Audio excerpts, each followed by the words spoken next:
ಸ್ವಾಗತ.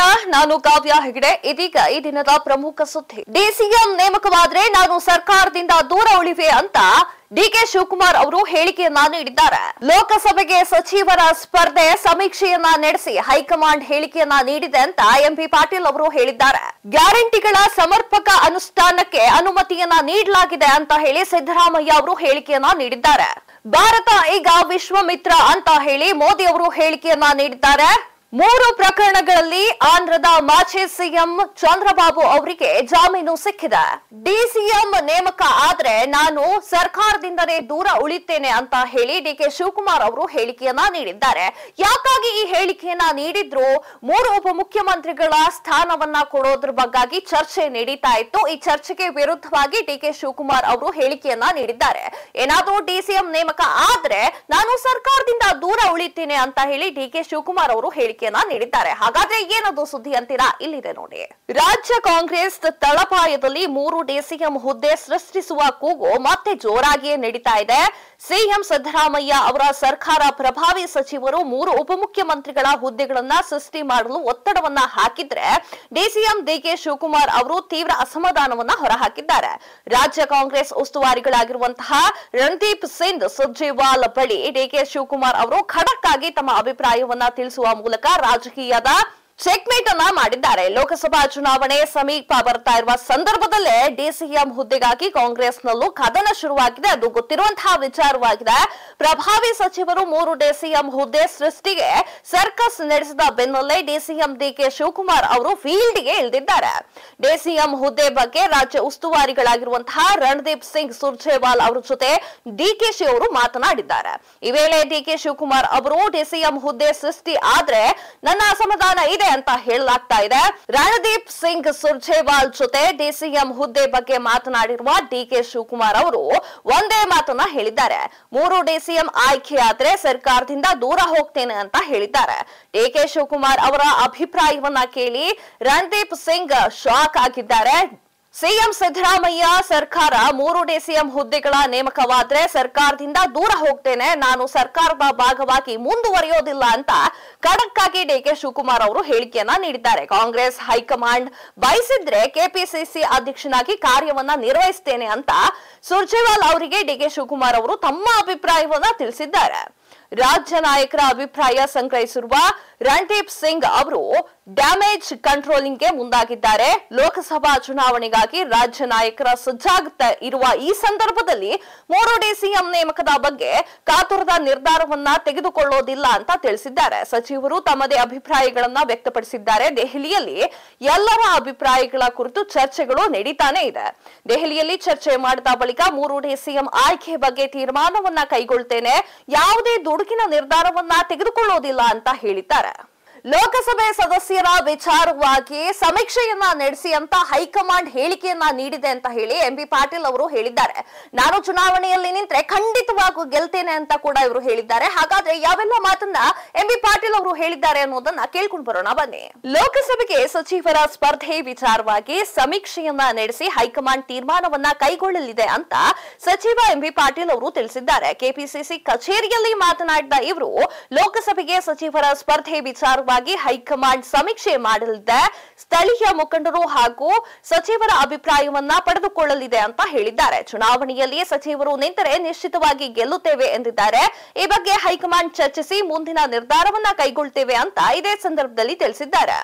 ಗುರುವಾರ ದಿಲ್ಲಿಯಲ್ಲಿ ಉಸ್ತುವಾರಿ ಸಭೆ ನಡೆದಿದೆ. ಲೋಕಸಭಾ ಚುನಾವಣೆಯ ಹಿನ್ನೆಲೆಯಲ್ಲಿ ರಾಜ್ಯ ಕಾಂಗ್ರೆಸ್ ಉಸ್ತುವಾರಿ ರಣದೀಪ್ ಸಿಂಗ್ ಸುರ್ಜೇವಾಲ್, ಸಿಎಂ ಸಿದ್ದರಾಮಯ್ಯ, ಶಾಸಕರು, ಸಚಿವರು ಹಾಗೂ ಪ್ರಮುಖ ಪದಾಧಿಕಾರಿಗಳ ಸಭೆಯನ್ನ ಕರೆಯಲಾಗಿದೆ. ಗುರುವಾರ ಮತ್ತೆ ದೆಹಲಿಯಲ್ಲಿ ಲೋಕಸಭೆಯ ಉಸ್ತುವಾರಿಗಳ ಸಭೆ ದೆಹಲಿಯಲ್ಲಿ ಇದೆ. ಲೋಕಸಭಾ ಚುನಾವಣೆಯ ಬಗ್ಗೆ ವಿಸ್ತೃತವಾಗಿ ಚರ್ಚೆ ನಡೆಯಲಿದೆ ಅಂತ ಮಾಹಿತಿಯನ್ನ ನೀಡಿದ್ದಾರೆ. ಇನ್ನು ಹೆಚ್ಚುವರಿ ಡಿಸಿಎಂ ನೇಮಕ ವಿಚಾರವಾಗಿ ಮಾತನಾಡಿದ ಅವರು ಈ ಬಗ್ಗೆ ಚರ್ಚೆ ಯಾರು ಮಾಡ್ತಾ ಇಲ್ಲ, ಎಲ್ಲಾ ವಿಚಾರಗಳು ಪಕ್ಷದ 4 ಗೋಡೆಗಳ ಚರ್ಚೆ ನಡೆಯಬೇಕು ಅಂತ ತಿಳಿಸಿದ್ದಾರೆ. ಇನ್ನು ಇದೇ ವಿಚಾರವಾಗಿ ಸಚಿವ ನಾರಾಯಣ ಸ್ವಾಮಿ ಅವರು ಮಾತನಾಡಿ ಲೋಕಸಭಾ ಚುನಾವಣೆಯಲ್ಲಿ 28 ಕ್ಷೇತ್ರಗಳಲ್ಲಿ ಹೇಗೆ ಗೆಲ್ಲಬೇಕು ಎಂಬ ನಿಟ್ಟಿನಲ್ಲಿ ಸಭೆಯನ್ನ ನಡೆಸಲಾಗ್ತಾ ಇದೆ ಅಂತ ಹೇಳಿದ್ದಾರೆ. 3 ಡಿಸಿಎಂ ಕುರಿತಾದ ಸಚಿವರ ಹೇಳಿಕೆಯನ್ನ ಎಐಸಿಸಿ ಹಾಗೂ ಕೆಪಿಸಿಸಿ ಗಮನದಲ್ಲಿ ಇರುತ್ತದೆ. ನಮ್ಮಲ್ಲಿ ಯಾವುದೇ ಗೊಂದಲ ಇಲ್ಲ, ಒಟ್ಟಾಗಿ ಇದ್ದಿದ್ದೇವೆ ಅಂತ ಹೇಳಿದ್ದಾರೆ. ಯಾವುದೋ ವಿಚಾರವನ್ನ ಪಕ್ಷ ಹಾಗೂ ಹೈಕಮಾಂಡ್ ನಿರ್ಧಾರ ಮಾಡಲಿ ಅಂತ ತಿಳಿಸಿದ್ದಾರೆ. ಮಂಡ್ಯ ಅಭ್ಯರ್ಥಿ ಆಯ್ಕೆ ಪ್ರಶ್ನೆಗೆ ಈ ಬಗ್ಗೆ ತೀರ್ಮಾನ ಆಗಿದೆ, ಹೈಕಮಾಂಡ್ ಘೋಷಣೆ ಮಾಡಲಿದೆ, ಯಾರು ಅಭ್ಯರ್ಥಿ ಎಂಬುದು ಇನ್ನು ಗೊತ್ತಿಲ್ಲ ಅಂತ ಹೇಳಿದ್ದಾರೆ.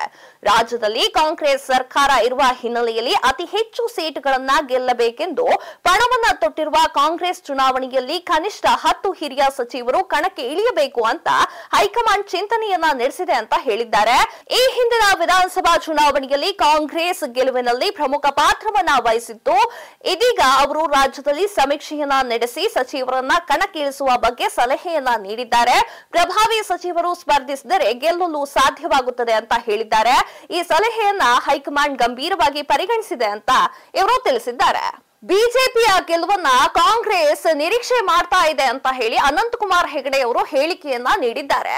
ಬಿಜೆಪಿ ಗೆಲ್ಲೋದಂತೂ ಲೋಕಸಭಾ ಎಲೆಕ್ಷನ್ ನಲ್ಲಿ ಬಿಜೆಪಿ ಪಕ್ಕ ಗೆಲ್ಲುತ್ತೆ, ಕಾಂಗ್ರೆಸ್ ಅದರ ನಿರೀಕ್ಷೆಯಲ್ಲಿ ಇದೆ ಅಂತ ಹೇಳಿ ಅನಂತಕುಮಾರ್ ಅವರು ಹೇಳಿಕೆಯನ್ನ ನೀಡಿದ್ದಾರೆ. ಹಾಗಾದ್ರೆ ಏನದು ಹೇಳಿಕೆ ಅನ್ನೋದನ್ನ ನೋಡೋಣ ಬನ್ನಿ. ಉತ್ತರ ಕನ್ನಡ ಲೋಕಸಭಾ ಕ್ಷೇತ್ರದಲ್ಲಿ ಈ ಬಾರಿಯೂ ಕಾಂಗ್ರೆಸ್ ಪಕ್ಷವು ಬಿಜೆಪಿಯ ಗೆಲುವನ್ನ ನಿರೀಕ್ಷೆ ಮಾಡ್ತಾ ಇದೆ ಅಂತ ಹೇಳಿ ಸಂಸದ ಅನಂತಕುಮಾರ್ ಹೆಗಡೆ ಅವರು ಹೇಳಿಕೆಯನ್ನ ನೀಡಿದ್ದಾರೆ. ನಗರದಲ್ಲಿ ಬುಧವಾರ ತಮ್ಮ ಬೆಂಬಲಿಗರ ಸಭೆಯನ್ನ ನಡೆಸಿ ಮಾತನಾಡಿದ ಇವರು ಲೋಕಸಭಾ ಚುನಾವಣೆಯಲ್ಲಿ ಕ್ಷೇತ್ರದಲ್ಲಿ ಕಾಂಗ್ರೆಸ್ ಈಗಾಗಲೇ ಸತ್ತು ಮಲಗಿಕೊಂಡ್ಬಿಟ್ಟಿದೆ.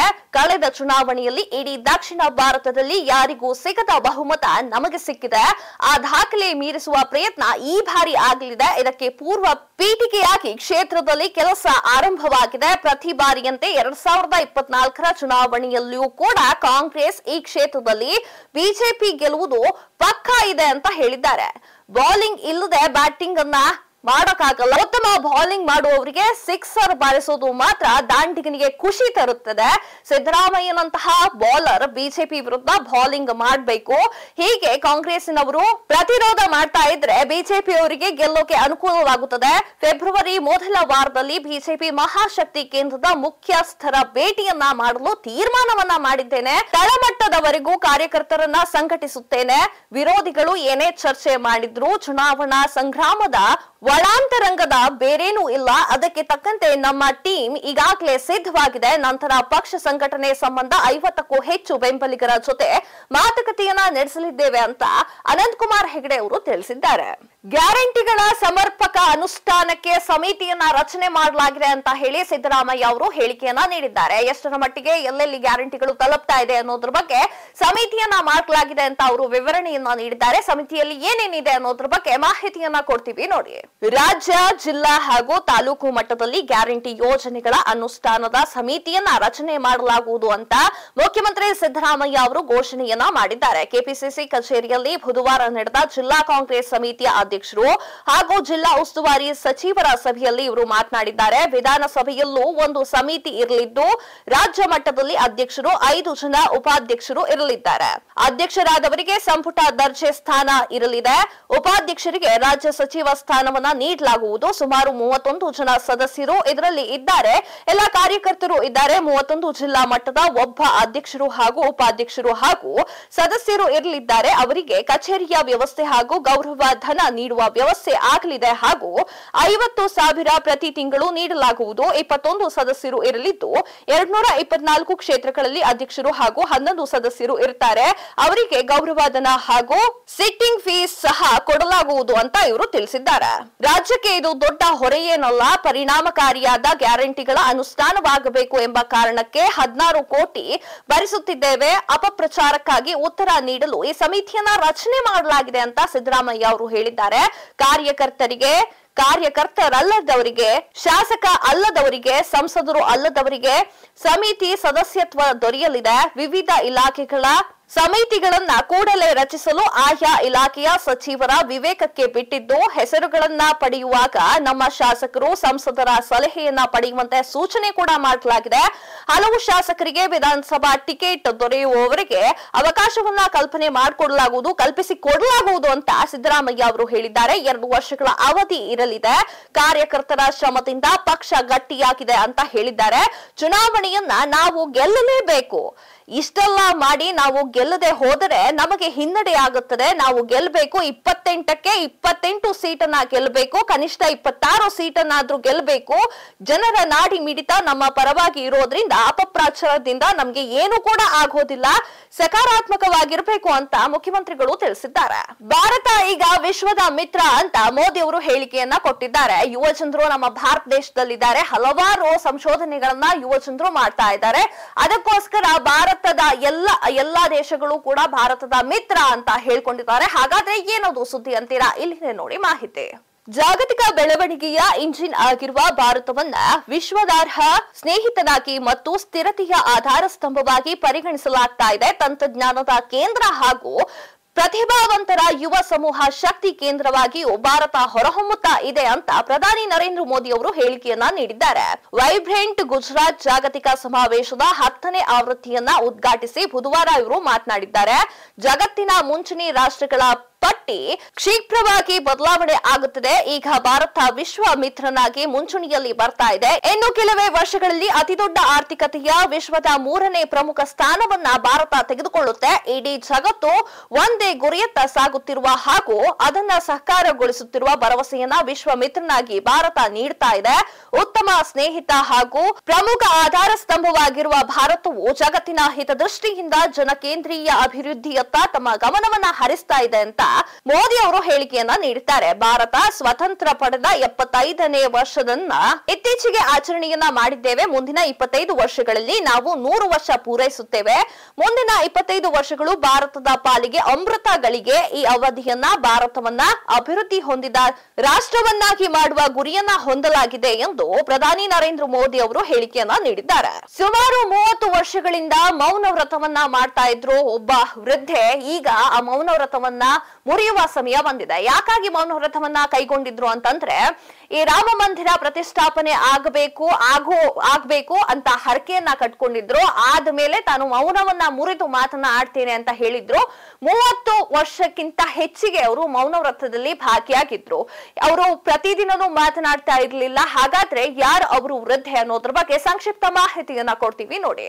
ಇದೇ 22ರಂದು ಅಯೋಧ್ಯೆಯ ರಾಮ ಮಂದಿರದಲ್ಲಿ ರಾಮನ ಪ್ರಾಣ ಪ್ರತಿಷ್ಠಾಪನೆ ಕಾರ್ಯಕ್ರಮ ನಡೆಯುತ್ತಿದ್ದು, ಇದಕ್ಕಾಗಿ 3 ದಶಕಗಳಿಂದ ಮೌನ ವ್ರತ ಕೈಗೊಂಡಿದ್ದ ಜಾರ್ಖಂಡ್ನ 85 ವರ್ಷದ ಮಹಿಳೆಯೊಬ್ಬರು ಇಂದು ತಮ್ಮ ವ್ರತವನ್ನ ಅಂತ್ಯಗೊಳಿಸಿದ್ದಾರೆ. 1992ರಲ್ಲಿ ಬಾಬರಿ ಮಸೀದಿ ಧ್ವಂಸಗೊಂಡ ದಿನವೇ ಸರಸ್ವತಿ ದೇವಿ ಎಂಬ ಮಹಿಳೆ ರಾಮ ಮಂದಿರ ಕಟ್ಟಿದ ಬಳಿಕವೇ ನಾನು ಮಾತನಾಡ್ತೇನೆ ಅಂತ ಹೇಳ್ಕೊಂಡಿದ್ದಾರೆ.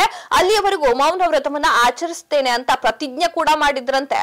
ಧನ್ಬಾದ್ ನಿವಾಸಿಯಾಗಿರುವ ಈ ಮಹಿಳೆ ದೇವಾಲಯದ ಉದ್ಘಾಟನೆಗೆ ಸಾಕ್ಷಿಯಾಗಲು ಮಂಗಳವಾರ ಸಂಜೆ ಅಯೋಧ್ಯೆಗೆ ತಲುಪಿದ್ದಾರೆ. ಮೌನಿ ಮಾತಾ ಅಂತಾನೆ ಹೆಸರುವಾಸಿಯಾಗಿದ್ರು. ಸನ್ನೆಯ ಮೂಲಕ ಕುಟುಂಬದ ಸದಸ್ಯರಿಗೆ ಸಂವಾದವನ್ನ ಮಾಡ್ತಾ ಇದ್ರು. ಕಠಿಣ ವಾಕ್ಯವನ್ನ ಬರೆದು ತಿಳಿಸ್ತಾ ಇದ್ರು. 2020ರವರೆಗೆ ಅವರು ಪ್ರತಿದಿನ ಮಧ್ಯಾಹ್ನ 1 ಗಂಟೆ ಮೌನ ವ್ರತದಿಂದ ವಿರಾಮವನ್ನ ತೆಗೆದುಕೊಂಡು ಮಾತನಾಡ್ತಿದ್ರಂತೆ. ಪ್ರಧಾನಿ ನರೇಂದ್ರ ಮೋದಿ ಅವರು ದೇವಾಲಯಕ್ಕೆ ಅಡಿಪಾಯ ಹಾಕಿದ ದಿನದ ನಂತರ ಸಂಪೂರ್ಣವಾಗಿ ಮೌನ ವ್ರತಕ್ಕೆ ಶರಣಾಗಿದ್ರು. ಡಿಸೆಂಬರ್ 6, 1992ರಂದು ಬಾಬರಿ ಮಸೀದಿ ಧ್ವಂಸವಾದ ದಿನ ನನ್ನ ತಾಯಿ ಅಯೋಧ್ಯೆಯಲ್ಲಿ ರಾಮ ಮಂದಿರ ನಿರ್ಮಾಣವಾಗುವವರೆಗೆ ಮೌನ ವ್ರತವನ್ನ ಮಾಡುತ್ತೇನೆ ಅಂತ ಪ್ರತಿಜ್ಞೆಯನ್ನ ಮಾಡಿಕೊಂಡಿದ್ರು. ದೇವಾಲಯದ ಉದ್ಘಾಟನಾ ದಿನಾಂಕವನ್ನ ಘೋಷಣೆ ಮಾಡಿದಾಗಿಂದ ಅವರು ಸಂತೋಷವನ್ನ ಪಟ್ಟಿದ್ದಾರೆ ಅಂತ ಸರಸ್ವತಿ ದೇವಿಯ ಕಿರಿಯ ಮಗ ಹರೇ ರಾಮ್ ಅಗರ್ವಾಲ್ ಅವರು ಹೇಳಿಕೆಯನ್ನ ನೀಡಿದ್ದಾರೆ. 3 ಪ್ರಕರಣದಲ್ಲಿ ಜಾಮೀನನ್ನ ತೆಗೆದುಕೊಂಡಿದ್ದಾರೆ. ಮಾಜಿ ಸಿಎಂ, ಆಂಧ್ರದ ಮಾಜಿ ಸಿಎಂ ಆಗಿರುವಂತಹ ಚಂದ್ರಬಾಬು ನಾಯ್ಡು ಅವರು. ಹಾಗಾದ್ರೆ ಏನ ಆಗಿತ್ತು ಆ ಪ್ರಕರಣದಲ್ಲಿ ಇವರಿಗೆ ಜಾಮೀನು ಹೇಗೆ ಸಿಕ್ತು ಅನ್ನೋದ್ರ ಬಗ್ಗೆ ಸಂಕ್ಷಿಪ್ತ ಮಾಹಿತಿಯನ್ನ ಕೊಡ್ತೀವಿ ನೋಡಿ. ಆಂಧ್ರಪ್ರದೇಶದ ಮಾಜಿ ಮುಖ್ಯಮಂತ್ರಿಗಳು ತೆಲುಗು ದೇಶಂ ಪಕ್ಷದ ಮುಖ್ಯಸ್ಥ ಎಸ್ ಚಂದ್ರಬಾಬು ನಾಯ್ಡು ಅವರಿಗೆ 3 ಪ್ರಕರಣದಲ್ಲಿ ಆಂಧ್ರಪ್ರದೇಶದ ಹೈಕೋರ್ಟ್ ಬುಧವಾರ ಜಾಮೀನು ಮಂಜೂರು ಮಾಡಿದೆ. ಒಳವರ್ತುಲ ರಸ್ತೆ ಮದ್ಯ ಹಾಗೂ ಮರಳು ನೀತಿ ಪ್ರಕರಣಗಳಲ್ಲಿ ನಾಯ್ಡು ಅವರ ಹೆಸರುಗಳು ಕೇಳಿ ಬರ್ತಾ ಇತ್ತು. ಪ್ರಕರಣಕ್ಕೆ ಸಂಬಂಧಿಸಿದಂತೆ ವಿಚಾರಣೆಯನ್ನ ನಡೆಸಿದ ಹೈಕೋರ್ಟ್ ತನಿಖೆಗೆ ಸಹಕರಿಸುವಂತೆ ಸೂಚನೆಯನ್ನ ನೀಡಿದೆ. ಸಾರ್ವಜನಿಕ ಸಭೆಗಳು ಮತ್ತು ಮಾಧ್ಯಮಗಳಲ್ಲಿ ಪ್ರಕರಣಗಳಿಗೆ ಸಂಬಂಧಿಸಿದ ವಿಷಯಗಳನ್ನ ಪ್ರಸ್ತಾಪಿಸದಂತೆ ಹೈಕೋರ್ಟ್ ತಾಕೀತು ಮಾಡಿದೆ. ಕೌಶಲ್ಯ ಅಭಿವೃದ್ಧಿ ನಿಗಮದ ಹಗರಣದಲ್ಲಿ ಚಂದ್ರಬಾಬು ನಾಯ್ಡು ಅವರ ಜಮೀನು ಪಡೆದ ಇತ್ತೀಚೆಗೆ ಜೈಲಿನಿಂದ ಬಿಡುಗಡೆಯಾಗಿದ್ರು. ನಾಯ್ಡು ಅವರನ್ನ ಸೆಪ್ಟೆಂಬರ್ 9ರಂದು ಬಂಧನ ಮಾಡಲಾಗಿತ್ತು. ಅವರನ್ನ ಅಕ್ಟೋಬರ್ 31ರಂದು ಮಧ್ಯಂತರ ವೈದ್ಯಕೀಯ ಜಾಮೀನಿನ ಅಡಿಯಲ್ಲಿ ಬಿಡುಗಡೆ ಮಾಡಲಾಗಿತ್ತು. ಆ ಜಾಮೀನನ್ನ ನಂತರ ನಿಯಮಿತ ಜಮೀನಾಗಿ ಪರಿವರ್ತನೆ ಮಾಡಲಾಗಿತ್ತು. ರಾಹುಲ್ ಗಾಂಧಿ ಅವರು ಭಾರತ ನ್ಯಾಯ ಯಾತ್ರೆಯನ್ನ ಕೈಗೊಳ್ಳಬೇಕು ಅನ್ನುವಂತಹ ವಿಚಾರಗಳು ಹಲವಾರು ಕಡೆ ಹರಿದಾಡ್ತಾ ಇತ್ತು. ಇದು ರಾಹುಲ್ ಗಾಂಧಿ ಅವರು ಒಪ್ಕೊಂಡಿದ್ರು, ಈ ಯಾತ್ರೆಯನ್ನ ಮಾಡ್ತೇನೆ ಅಂತ ಕೂಡ ಎಲ್ಲಾ ಕಡೆ ಘೋಷಣೆಯನ್ನ ಮಾಡಿದ್ರು. ಅವರು ಮಣಿಪುರದಿಂದ ಶುರು ಮಾಡಬೇಕು ಭಾರತ್ ನ್ಯಾಯ ಯಾತ್ರೆಯನ್ನ ಅಂತ ಅನ್ಕೊಂಡಿದ್ರು. ಈಗ ಮಣಿಪುರ ಸರ್ಕಾರ ವಿಘ್ನವನ್ನ ತರ್ತಾ ಇದೆ, ಅದು ಒಪ್ಪಿಗೆಯನ್ನ ಕೊಡ್ತಾ ಇಲ್ಲ. ಯಾತ್ರೆಯನ್ನ ಆರಂಭ ಮಾಡೋದಕ್ಕೆ ಮಣಿಪುರ ಸರ್ಕಾರ ವಿಘ್ನವನ್ನ ಮಾಡ್ತಾ ಇದೆ. ಹಾಗಾದ್ರೆ ಈಗ ರಾಹುಲ್ ಗಾಂಧಿ ಅವರು ಏನ್ ಮಾಡ್ತಾರೆ ಅನ್ನುವಂತಹ ವಿಚಾರವನ್ನ ನಾನ್ ನಿಮ್ಗೆ ಹೇಳ್ತೀವಿ ನೋಡಿ. ರಾಹುಲ್ ಗಾಂಧಿ ಅವರು ಭಾರತ್ ನ್ಯಾಯ ಯಾತ್ರೆಗೆ ಮಣಿಪುರ ಸರ್ಕಾರ ಅನುಮತಿಯನ್ನ ನಿರಾಕರಿಸಿದೆ ಎಂದು ಕಾಂಗ್ರೆಸ್ ಹೇಳಿಕೊಂಡಿದೆ. ಜನವರಿ 14ರಂದು ಇಂಫಾಲ್ ಪೂರ್ವ ಜಿಲ್ಲೆಯ ಹಟ್ಟಾನಿಂದ ಪ್ರಾರಂಭವಾಗಬೇಕಾಗಿದ್ದ ಯಾತ್ರೆಯು ಇದರೊಂದಿಗೆ ಹಿನ್ನಡೆ ಎದುರಿಸಬೇಕಾಗಿರುವಂತಹ ಪರಿಸ್ಥಿತಿ ಎದುರಾಗಿದೆ. ಇಂಫಾಲ್ ಪೂರ್ವ ಜಿಲ್ಲೆಯಲ್ಲಿ ರಾಹುಲ್ ಗಾಂಧಿ ಅವರು ಭಾರತ್ ಜೋಡೋ ನ್ಯಾಯ ಯಾತ್ರೆ ಆರಂಭಿಸಲು ಮಣಿಪುರ ಸರ್ಕಾರ ಅನುಮತಿಯನ್ನ ನೀಡಲು ನಿರಾಕರಣೆ ಮಾಡಿದೆ. ಜನವರಿ 14ರಂದು ಇಂಫಾಲ್ ಪೂರ್ವ ಜಿಲ್ಲೆಯ ಹಟ್ಟಾನಿಂದ ಯಾತ್ರೆಯನ್ನ ಆರಂಭವಾಗಿ ದೇಶದಾದ್ಯಂತ ಸಂಚಾರ ಮಾಡಬೇಕಾಗಿತ್ತು. ಅಂದ್ರೆ ಮಣಿಪುರದಿಂದ ಮುಂಬೈಗೆ ಬರುವಂತಹ ವಿಚಾರವನ್ನ ರಾಹುಲ್ ಗಾಂಧಿ ಅವರು ಮಾಡಿಕೊಂಡಿದ್ರು. ಆದರೆ ರಾಜ್ಯ ಸರ್ಕಾರ ಯಾತ್ರೆ ನಿರಾಕರಣೆಯೊಂದಿಗೆ ಯಾತ್ರೆ ಆರಂಭಕ್ಕೂ ಮುನ್ನವೇ ವಿಘ್ನವನ್ನ ತಂದೊಡ್ಡಿದೆ. ಮಣಿಪುರದ ಪ್ರದೇಶದ ಕಾಂಗ್ರೆಸ್ ಸಮಿತಿಯ ಅಧ್ಯಕ್ಷರಾಗಿರುವಂತಹ ಕಿಶಮ್ ಮೇಘಚಂದ್ರ ನಿರಾಶೆಯನ್ನ ವ್ಯಕ್ತಪಡಿಸಿದ್ದಾರೆ. ಮಣಿಪುರ ಸರ್ಕಾರದ ಈ ನಿರ್ಧಾರವು ದುರದೃಷ್ಟಕರ ಮತ್ತು ಜನರ ಹಕ್ಕುಗಳ ಉಲ್ಲಂಘನೆ ಅಂತ ಆರೋಪವನ್ನ ಮಾಡಿದ್ದಾರೆ. ನಾವು ಮುಖ್ಯಮಂತ್ರಿ ಎಸ್ ಬೀರೇನ್ ಸಿಂಗ್ ಅವರನ್ನ ಭೇಟಿಯನ್ನ ಮಾಡಿದ್ದೇವೆ. ಇಂಫಾಲ್ ಪೂರ್ವ ಜಿಲ್ಲೆಯ ಹಟ್ಟ ಭಾರತ್ ಜೋಡೋ ನ್ಯಾಯ ಯಾತ್ರೆ ಆರಂಭಿಸಲು ಅನುಮತಿಯನ್ನ ಕೋರಿದ್ದೇವೆ, ಆದರೆ ಮುಖ್ಯಮಂತ್ರಿಗಳು ಇದಕ್ಕೆ ಅನುಮತಿಯನ್ನ ನೀಡಿಲ್ಲ ಅಂತ ಹೇಳಿಕೊಂಡಿದ್ದಾರೆ.